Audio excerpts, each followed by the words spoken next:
Сооротуучу Кудай. 13 август.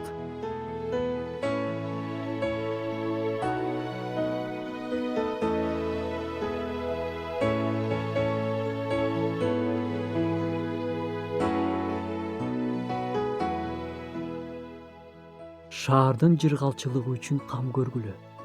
Ал үчүн Теңирге сыйынгыла дейт Жеремия пайгамбар.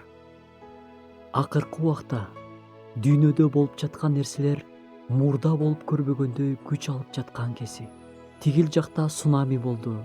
Жер титирөөдөн миңдеген өмүрлөр кыйылды. Жерлерде согуштар, суу ташкынdoодон айылдар жок болду деген сыяктуу жаңылыктарды күнүгө угабыз. Адамдарда үмүтсүздүк. Ушундай катаал күндөрдө биз жыйын эмне кылуубуз керек? Жакында Ийса келет деп отура беришибиз керекпи? Жок деп ойлойм. Биз сыйынуу куралыбызды алып, тайманбастан руханий согушка чыгышыбыз керек.